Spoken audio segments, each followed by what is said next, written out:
boa noite. Eles se escondem boa parte do ano. Ficam arredios.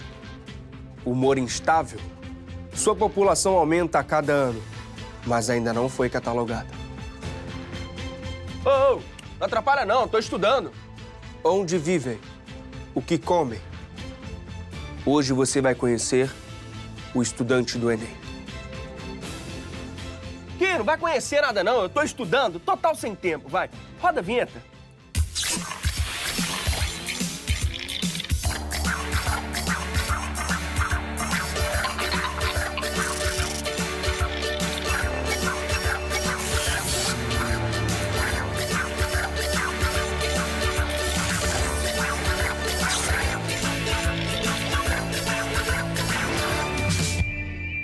Tá na hora da gente colher o que plantou ao longo do ano. Você tem ideia da diversidade dos ecossistemas da vegetação de um jardim botânico? O biólogo Marcos Nadruz fala da importância desse espaço para proteger plantas ameaçadas de extinção. Mas antes, a gente vai na raiz das questões do Enem. Professora Ana Maria Pereira, seja bem-vinda. Oi, Landes. Tudo bem? Tudo bem? O Enem tá aí, tá chegando. E biologia tem muito termo técnico, né? Tem. Olha só, briófitas, gimnosperma, nível trófico. O que a gente faz? Escreve tudo igual lista de supermercado, prega na porta da geladeira para decorar? De jeito nenhum. Na verdade, o pessoal acaba ficando com muito medo da biologia por conta dessa forma dos nomes difíceis, né? A gente já está próximo ao exame. É confiar no que foi feito, no que já estudou, ter tranquilidade e aí fica mais fácil, fica mais suave. Maravilha. Vamos para a primeira questão? Então vamos lá. Renatinho, roda aí. Hoje eu separei uma questãozinha para vocês bem bacana sobre um assunto que vem caindo com muita frequência no Enem e tá o tempo inteiro na mídia, que é o quê? Que é a famosa dengue. E aí, o que acontece? Essa dengue, ela está diretamente relacionada a um vetor, que é aquele agente que vai transmitir uma determinada doença, chamado Aedes aegypti. Você já ouviu isso o tempo inteiro. E só uma dica bem bacana para vocês antes da gente fazer essa questão, hein? Dá uma olhada ainda, ó, além da dengue, o quê? Febre amarela, também transmitida pelo Aedes, a famosa chikungunya e o Zika vírus, todos transmitidos pelo Aedes. Vamos lá dar uma olhada na questão? Vamos junto, dá uma olhada lá, ó. Vamos ler. De acordo com estatísticas do Ministério da Saúde, cerca de 5% das pessoas com dengue hemorrágica morrem. A dengue hemorrágica tem como base fisiopatológica uma resposta imune anômala, causando aumento da permeabilidade de vasos sanguíneos, queda na pressão arterial. Ó, dá uma parada aí, ó. Continua no slide, mas dá uma parada. Isso é importante quando você for fazer uma questão do Enem. Vai sinalizando, vai marcando o que você julga importante. Por exemplo, ó, ele falou de aumento na permeabilidade de vaso sanguíneo. Marca essa determinada informação. Queda na pressão arterial, marquei também. Manifestações hemorrágicas, podendo ocorrer manchas vermelhas na pele, sangramento pelo nariz, boca e gengivas. Ó, só uma dicasinha bem bacana para vocês, ó. Essa mancha vermelha na pele, eu já vi isso cair em prova, ela tem um nome. Aquelas manchinhas que ficam na pele, no caso da dengue, elas são chamadas de petequias. Olha que legal, petequias. Beleza? Então não deixa a prova te pegar de bobeira não, hein? Continua a leitura aí, ó. O hemograma do paciente pode apresentar como resultado uma leucopenia, a própria questão já explica, dá uma olhada, ó, leucopenia, diminuição do número de glóbulos brancos, também chamados de leucócitos, beleza? Ela apresenta uma linfocitose, que é o aumento do número de linfócitos, grande parte das células de defesa aí do nosso corpo são linfócitos, um aumento do hematócrito e a trombocitopenia. Dá uma olhada nisso aqui, isso aqui é extremamente importante, galera. A trombocitopenia. Aí ele explica o que é. Uma contagem de plaquetas abaixo de 100 mil por milímetro cúbico. Dá uma olhada para cá, vem comigo. Meus amores, eu falei para vocês darem uma olhada onde? Na trombocitopenia. O que é isso? Um dos principais quadros que acontece na dengue, um dos principais quadros clínicos é a queda de plaqueta. Por que acontece a queda de plaqueta? Vou te explicar de forma bem técnica para a gente fazer uma questão bem bonita. O vírus da dengue, ou melhor, os 5 tipos de vírus da dengue. Ah, Galves, mas não são 4, meu filho. 4 que nós já encontramos no Brasil. Existe um 5º tipo que nunca apareceu aqui. Nós temos no Brasil dengue 1, 2, 3 e 4. No mundo ainda existe o dengue 5. Beleza? Esse vírus ele faz o quê? Ele infecta um grupo de células que revestem os teus vasos sanguíneos por dentro, chamados de células endoteliais. Então, quando ele infecta essa célula endotelial, ao sair da célula no seu ciclo lítico, ele acaba provocando um pequeno ponto de hemorragia. Quem vai coagular sangue?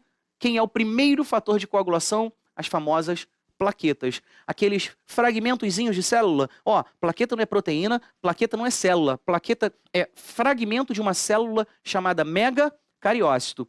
E ela que vai começar toda a cascata de coagulação sanguínea. Beleza?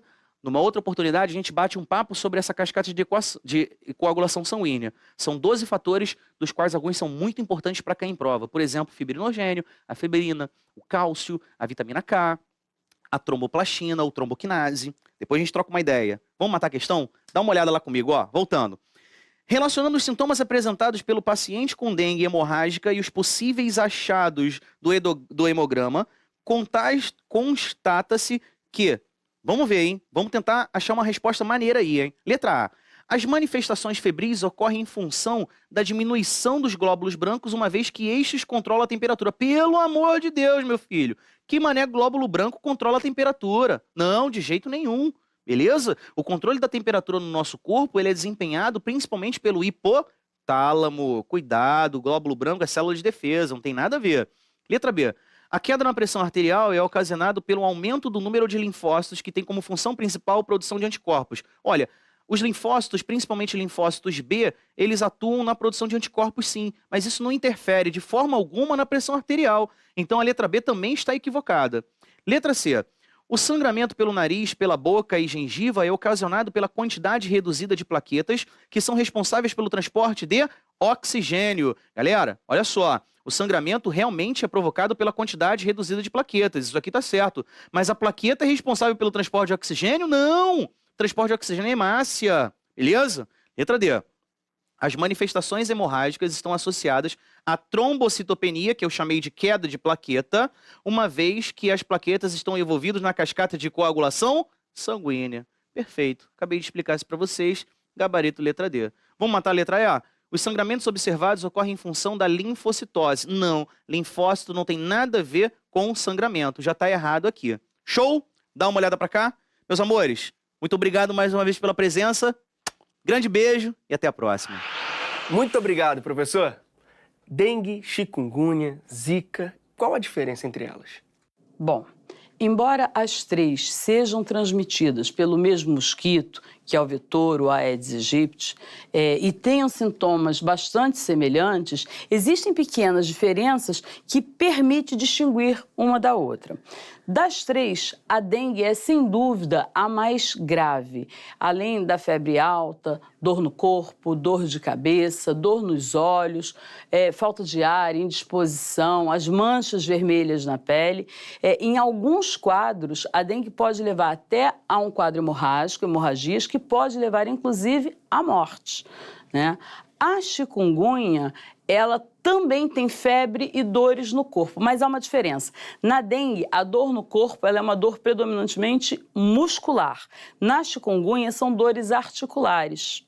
Dificilmente a chikungunya causa a morte, mas os sintomas da chikungunya, alguns duram umas 2 semanas, mas as dores articulares persistem meses. E isso afeta a qualidade de vida do paciente, no caso. Zika, embora seja mais leve que a dengue e a chikungunya, né, a febre é baixa, tem coceira, olhos avermelhados. Por conta disso, às vezes as pessoas confundem com uma alergia, né?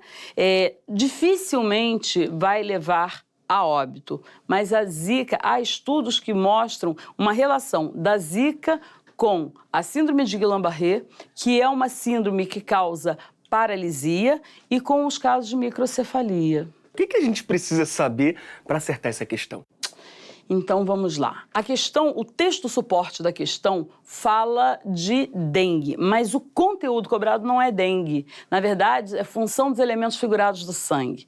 A dengue é a contextualização da questão, o contexto da questão.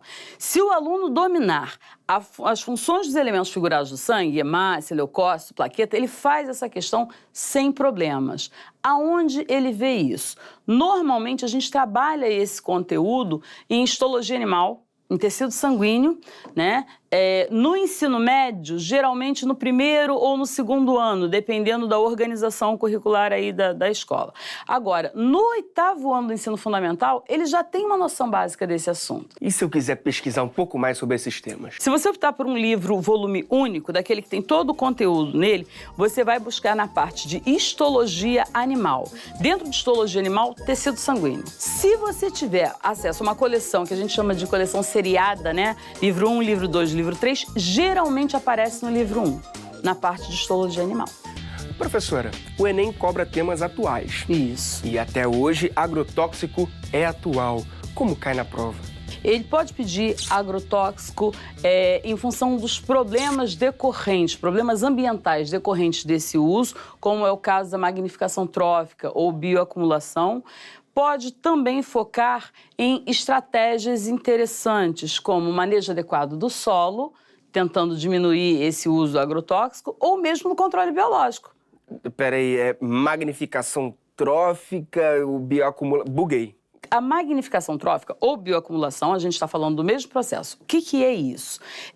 O acúmulo, quando você tem uma contaminação em uma cadeia alimentar, com um ecossistema, de uma substância não biodegradável, ou seja, que ela não é facilmente decomposta, ela tende a acumular ao longo da cadeia alimentar, concentrando nos últimos níveis tróficos. E isso acaba sendo um problema, principalmente para os últimos níveis tróficos. Por isso que é bioacumulação, vai acumular nesses organismos. Entendi. Agora sim, vamos para a segunda questão? Vamos lá. Roda a questão. Vamos dar uma olhadinha na questão? Que bacana, que já foi a questão do Enem. Vamos dar uma olhada, vamos ler juntos. Os parasitoides são insetos diminutos que têm hábitos bastante peculiares. Suas larvas se desenvolvem dentro do corpo de outros animais.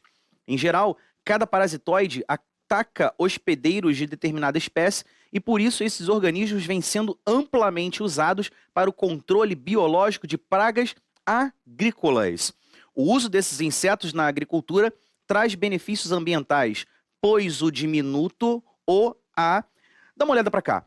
Gente, olha só, uma coisa bem interessante a fazer quando você pega uma questão lá no Enem é tentar identificar a qual disciplina essa questão pertence, e identificando a qual disciplina essa questão pertence, qual é a fatia dessa disciplina que ela está abordando. Por exemplo, essa questão, logo de cara, você identifica que é uma questão de biologia, mas quando você começa a ler, pode ser que você tenha uma falsa impressão que trata-se de uma questão de relações ecológicas. Por quê? A questão fala em parasitoide. Cuidado, galera. Parasitoide não é a mesma coisa que um parasita, beleza? O que é um parasita? Parasita é aquele organismo que vai se aproveitar de outros organismos ou extraindo seus fluidos ou sugando seu sangue, se for uma planta, sugando a sua seiva. Então, um parasita, ele não tem o objetivo de matar o hospedeiro. Essa outra é uma característica bem interessante, ó. O parasitismo é uma relação ecológica estabelecida entre parasita e o hospedeiro. Perfeito? O que é um parasitoide? Um parasitoide, geralmente um inseto, ele deposita o seu ovo dentro de um outro organismo. Esse ovo, quando eclode, quando ele abre, ele acaba provocando a morte desse organismo antes dele atingir a maturidade sexual. Isso que é um parasitoide. Esse parasitoide, ele muitas das vezes, a sua larva, ela usa o corpo do hospedeiro, beleza? Como fonte de alimento fresco para aquela larva que acabou de eclodir. Então vamos dar mais uma lida ali na perguntinha e tentar matar essa questão? Dá uma olhada lá? Vamos comigo? Vamos junto? Partiu, ó. Vamos lá, galera. O uso desses insetos na agricultura traz benefícios ambientais, pois diminui vamos lá, letra A, o tempo de produção agrícola. Meus amores, dá uma olhada nessa letra A. Essa letra A diz que o uso desses insetos parasitoides na agricultura traz benefícios ambientais, pois diminui o tempo de produção? Não. E o tempo de produção não tem nada a ver com a questão do controle biológico. Olha o que ele está fazendo aqui. Ele está usando um ser vivo para controlar um outro ser vivo. Ele está usando um parasitoide para controlar uma determinada praga. Beleza? Então a letra A está completamente equivocada. Vamos na letra B. Diz que ele diminui a diversidade de insetos pragas. Galera, dá uma olhada para mim de novo. Olha só. Meus amores, geralmente a praga, ela não tem uma biodiversidade grande naquele determinado local. Geralmente a praga, ela é gerada por um único tipo de espécie, no máximo 2 ali do mesmo gênerozinho, a espécie mudando, mas geralmente a praga, ela é uma espécie só e não tem nada a ver com diversidade biológica. Deu para entender? Vamos lá? Vamos matar essa questão? Volta lá, ó, galera. Letra C. Ele diz que diminui a aplicação de inseticidas tóxicos. Isso aqui faz sentido? Faz total sentido. Por quê? Ó, dá uma olhada. Se eu uso um determinado inseticida para atacar uma praga, esse inseticida, hoje em dia, ele é eficaz? Ele é eficaz, mas a maior parte dos inseticidas, por exemplo, o DDT, ele traz um problema muito grande ambiental, que é a famosa magnificação trófica. Show de bola! Galera, rapidinho, dá uma olhada, olha aqui de novo. O que é essa magnificação trófica? É um acúmulo de um inseticida ou de uma substância não biodegradável ao longo da minha cadeia alimentar. Beleza? Então, voltando lá no slide, vamos olhar essa letra C de novo, ó, com bastante carinho. A aplicação de inseticida tóxico vai diminuir? Com toda certeza vai diminuir. Você usa um parasitoide e ele consegue diminuir a aplicação do inseticida. Uma praga sendo controlada por um organismo biológico. Maravilha. Vamos ler a letra D e E para eliminar? Vamos lá, ó. Diminui o emprego de fertilizante? Não, pessoal. Fertilizante não tem nada a ver com praga. Show de bola? Então essa também não está certa. E na letra E, para a gente fechar, diminui a necessidade de controle de ervas daninhas. Pessoal, eu estou falando, dá uma olhada para cá, ó. Eu estou falando de um parasitoide controlando uma praga biológica, um outro inseto. Deu para entender? Então isso não tem nada a ver com erva daninha, que é uma outra planta. Tudo bem? Meus amores, gabarito letra C, espero que tenha ajudado vocês e até uma próxima. Tamo junto, boa sorte no Enem. Muito obrigado, professor. A questão também fala de cadeia alimentar. Cadeia alimentar é um tema muito interessante para o Enem. Por quê? Além de, em si, né, falar dessa transferência de matéria, transferência de energia ao longo dos diferentes níveis tróficos, a gente tem que lembrar, Landes, que na natureza está tudo interligado. Então, quando eu falo de cadeia alimentar, eu falo de relação ecológica, eu falo de equilíbrio ambiental. Por isso que a gente não pode perder de vista. Agora, a alternativa D é um distrator que pode pegar muita gente, né, professora? Pode. Qual a diferença entre fertilizante agrícola e inseticidas tóxicos? Então, vamos lá. Como você fala de fertilizante agrícola e inseticida tóxico, o agrotóxico, eu estou falando de dois tipos de materiais, de substâncias que podem trazer problemas ambientais, só que o objetivo de uso é completamente diferente. O fertilizante, ele tem o objetivo dele é dar ao solo uma condição de maior produtividade, é repor nutrientes para que as plantas possam crescer mais, para que a plantação renda mais, digamos assim. Já o inseticida tóxico, que são os agrotóxicos, o objetivo é combater pragas que possam atacar essa plantação. Professora, dá um mapa do conteúdo, assim, o que a gente precisa saber para acertar essa questão? Entender o que é o controle biológico, sua importância, as estratégias mais utilizadas e as relações ecológicas. Na verdade, sempre falo para os meus alunos, olha só, relações ecológicas é assunto obrigatório, porque é um assunto que permite você entender outros, como o próprio controle biológico, como regulação de populações, e é um tema que permite, por exemplo, você explorar gráficos, tabelas, e isso é a cara do Enem. Com certeza. E se eu quiser saber um pouquinho mais sobre esses assuntos? Livro volume único, um livro de biologia volume único. Vou à parte de ecologia, geralmente é mais para o final do livro. Se for coleção seriada, livro 3, que é onde geralmente estão os assuntos de ecologia. Agora, controle biológico, ele às vezes não aparece assim discriminado no livro. Então, vale a pena o aluno, de repente, buscar num site, buscar na internet. Por exemplo, no portal da Embrapa, você tem uma página sobre controle biológico, super didático. O que é, como funciona, quais são as estratégias. E aí eu acho interessante. Então, vale a pena o aluno dar uma estudada boa em relações ecológicas e aí depois ele vai extrapolando as relações, por exemplo, no site. Muito obrigado pela sua presença. Nada, foi um prazer, O Lani. prazer foi todo nosso. Até a próxima. Até a próxima, Bom? professora. Você sabe qual a função de um jardim botânico? Como ele desempenha um papel estratégico na preservação da biodiversidade? A gente conversa com um cara que sabe tudo de planta. Biólogo e pesquisador do Jardim Botânico do Rio de Janeiro, ele já se aventurou pela Amazônia para registrar novas espécies da flora brasileira. Vem pra cá, Marcos Nadruz!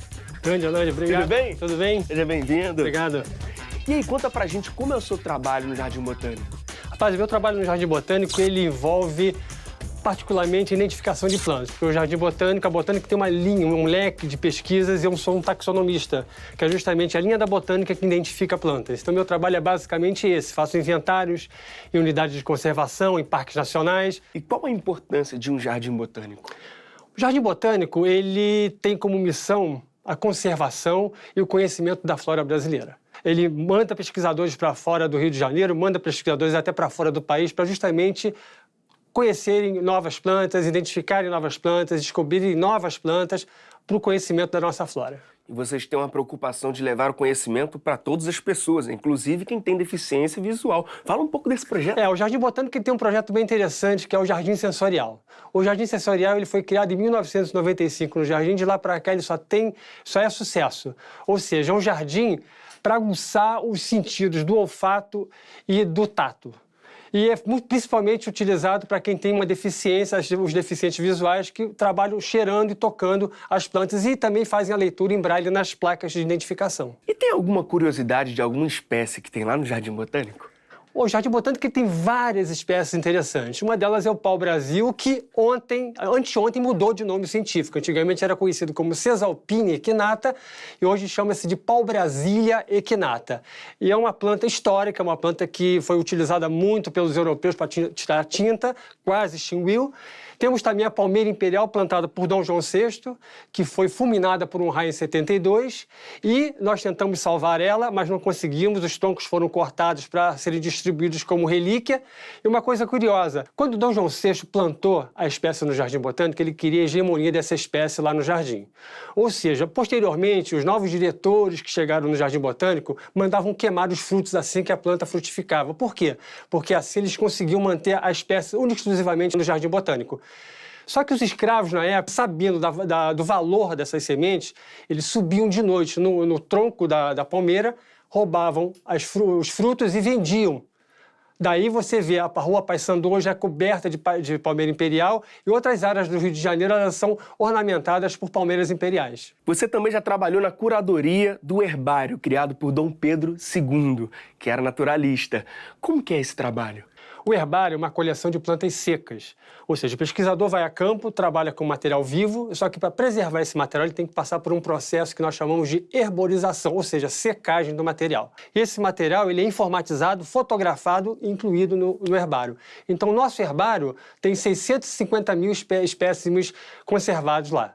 E recentemente você coordenou uma expedição à Amazônia. Como que foi esse trabalho? Foi uma expedição a 4 áreas montanhosas da Amazônia. Foi um marco na minha vida porque nós conseguimos atingir áreas até então quase inatingíveis para um biólogo, para um pesquisador. O objetivo era conhecer a flora e, consequentemente, com o conhecimento dessa flora, você acaba descobrindo novas espécies e novos registros para o Brasil, ou seja, espécies que já existiam, mas até então não eram conhecidas para o território brasileiro. Foi um processo muito grande, nós tínhamos que pedir autorização para comunidades indígenas, eles acompanhavam a gente no mato, nós tínhamos que contratar avião, helicóptero, barcos, voadeiras, guias, então era uma estrutura muito grande para um trabalho que, felizmente, fez muito sucesso. Tem alguma dica para quem quer seguir essa carreira? Olha, primeiramente eu acho que vale a pena conhecer os trabalhos que o Jardim Botânico faz no site www.jbrj.gov.br e também conhecer o nosso livro, Montanhas da Amazônia. que é um trabalho que eu coordenei e tem um DVD aqui na contracapa, onde você pode assistir todos os filmes, o filme completo das expedições que nós fizemos lá na Amazônia. Marcos, muito obrigado pelo Nada, papo, cara, foi um um trabalho prazer. lindo, viu? O prazer foi todo nosso. Esse presente é nosso para vocês aí. Ah, muito obrigado. Obrigado mesmo, tá vendo? É isso. Cultive os estudos e colha um bom resultado na prova. Se pintar dúvida, vai lá no nosso site horadoenem.mec.gov.br.